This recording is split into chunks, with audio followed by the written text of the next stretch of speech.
it.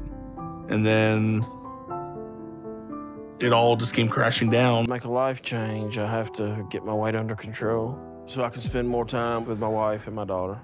With that is because of your weight. Have you figured that out? Yes, sir. Okay.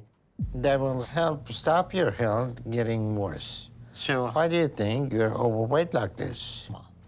I need to change a lot of this. I mean, I've been heavy in the past, but we've still been able to do things. Donald. At just 34, Donald was feeling each pound of his 675-pound weight, and it was having a serious impact on the quality of his life. Donald's life had been a kaleidoscope of him standing apart from the crowd, always bigger than his peers. His weight had given him multiple gifts, taking his mobility and freedom to move from him. Nervous now. Hope everything goes all right. High risk for surgery. He has enormous weight. Not even making it. But I keep going the way I am. I never know how long it'll be. Which was perhaps the biggest sacrifice Donald had made at the altar of gluttony. His social standing had been left in tatters due to the never-ending assault of his food cravings, and currently, he was living life aided by the strength of his loving and caring supportive family. Though his family's support and unquestionable faith in the goodness of his heart should have been enough, the only thing keeping a smile on Donald's face was the plate of food in front of him. Patrick. Patrick and Amanda have been tied to each other through holy matrimony, but at the moment, Amanda seemed to have taken on a nursing role to her husband Patrick, who seemed to be suffering the consequences of his love affair with not his wife, but the plate full of food he received every couple of hours. These are some of the culprits in bringing Patrick to a dangerous bend on the journey of his life. Judging by the amount of food being prepared to tingle Patrick's taste buds, Amanda had taken on her role as an enabler with absolute gusto. The insane amount of food covering not one, but 2 tables by Patrick's side were a recipe for disaster, and Patrick had become the embodiment of that disaster. Meal number 2 is an express one-way ticket to a food junkie's paradise, and the excitement with which Patrick is tucking in has us salivating with him. Now we understand completely why Patrick would love spending his time like this, but his obsession with food is definitely cutting his time on this good earth short. Well, it might be cutting his time short, but Patrick is willing to go down in a blaze of glory. It was slowly but surely just slowing me down to where I'm at now. But for me and for the whole family, because the whole family would. For you? Sounds good to me. You gonna cook the corn dogs in the oven? Yes, sir. If I don't lose weight, I feel like in a year or 2 years, it'll wind up killing me. I'm gonna finish off this last corn dog, and after that, I think I'm going to bed. My legs are hurting. Or more in this case, a blaze of greasy nuggets. Either way, he's getting drunk on food and there's no power in the world mighty enough to stop him. Patrick's meeting with Dr. Nal Zaradan at his clinic is going exactly as we imagined it would. Right then, you are 657. Yes, sir. All right, so how long have you been at this weight? Your weight is definitely taking a toll on your body. According to your chart, you have multiple. So your body is clearly heading to a breaking point soon. How is your mobility? You need to make sure you keep your stamina up, because with how your body is, you eat too much all day.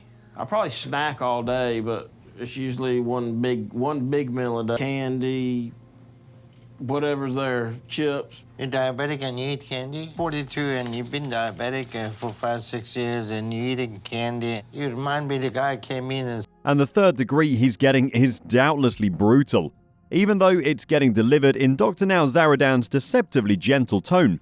Tommy Johnson. Tommy Johnson should have been in the prime of his life at just 38, but it seemed his life had become centered around his nemesis food. What was supposed to provide him with a helping hand in living life had become his greatest enemy. But it seems Tommy had a death wish he was working on, and food was his weapon of choice. Tommy's disruptive relationship with food was perfectly illustrated with the following moments. Tommy's day started with him paying homage to the food gods, and finishing numerous plates piled high with delicious fare was his unique act of worship. I still want to eat. I'm going to eat. I want to be joyful for a few minutes, but kind of a pitiful look or a shameful look or any look of angst or... Tetrazzania recipe. It's good. Tastes good too. He's killing himself. With every bite of food that he knows is bad for him, he is killing himself. Eating food was his daily sojourn to paradise, and it seems like Tommy wanted to stay in paradise instead of facing the harsh realities of life. Meal number God knows what, since we've stopped counting already, seems to be a decidedly small plate of food, judging by Tommy's lofty ideals. Well, the car might be all fueled up and ready to go, but Tommy needed his own version of fuel, filling his belly. At 641 pounds, I would agree with you.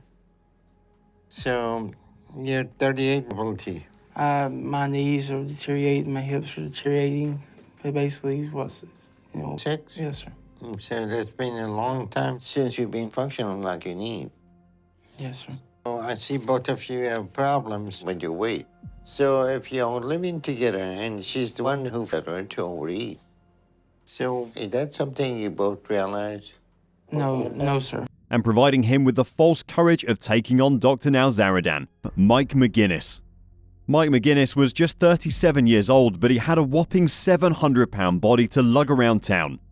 Coming up to win the championship for the morbidly obese is a death sentence, but Mike did not get shackled with the verdict just by chance.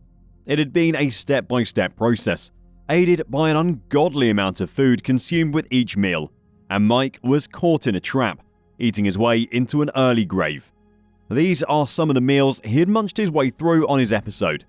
His self-indulgence started with the beginning of the day, with the consumption of a veritable feast ordered from the convenience of a fast food joint.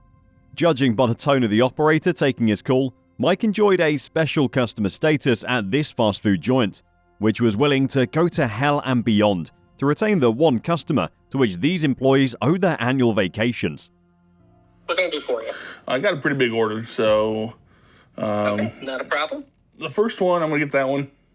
Cheese on the hash brown sounds good. Order the cinnamon roll pancakes. I want 2 chocolate milks. 2 chocolate milks. All right. Thank you very much. No, all that food hadn't been ordered for the entire family. Any person would have had to deal with a burst stomach if they had to eat this much food in one sitting. But eating enormous amounts of food was no feat for Mike, and before long, the entire feast had disappeared down his throat, and he was back to square one planning his next meal. It's clear Mike lives to eat food, and this ritual of eating was followed by him multiple times in one single day. It's clear that he was living food instead of life, and the only companion in his small bubble of a world was the food he felt comfort at consuming. Mike was treating himself to another banquet, and it looked like he was not about to share his buddies with the rest of the family.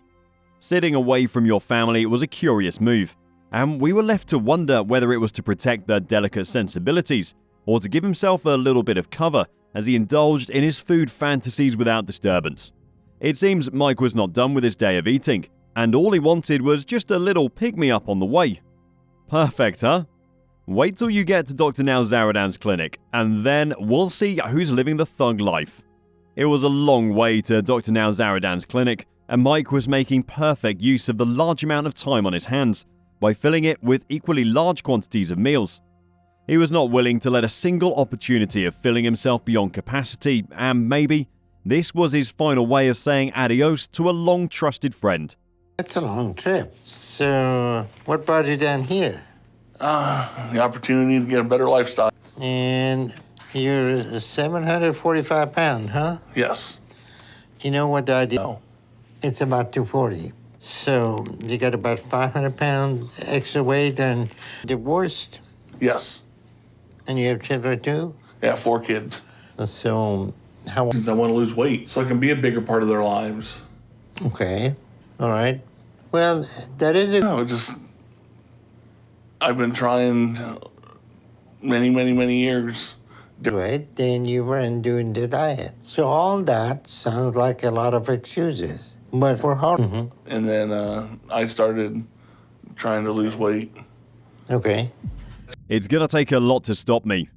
No, Mike, it's gonna take just one person to stop you, and that's gonna be you yourself. Words proven by his journey to weight loss.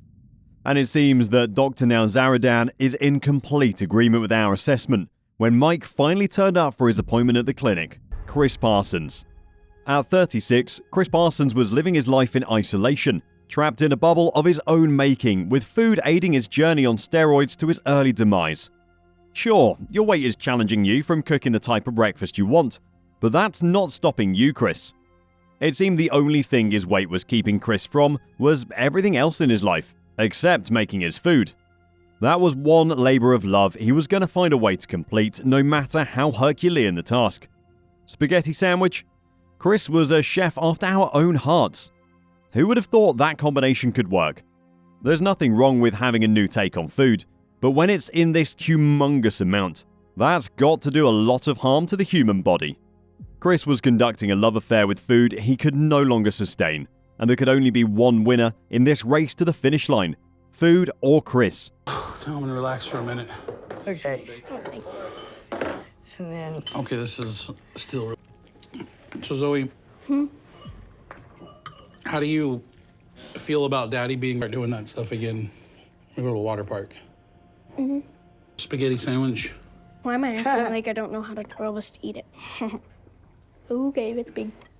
Chris ending up in Dr. Now's clinic was most definitely the best thing that could have ever happened to him. Here and back in one day. Is mom gonna keep helping bring you down here if you want to? I haven't seen your mom 7 years. What brought your mom down here? We started talking again, and she found out my. I said I'd be here, and I flew in a couple days ago to be here to drive him down here from Oklahoma. There's a lot of things I want to do for myself. So you have a daughter too? That I need to change a lot of this. I mean, I've been heavy in the past, but we've still been able to do things. And through it, he finally got the chance to live a full life, being the dad his daughter had always wanted. That's all we have for you folks. Join us next time.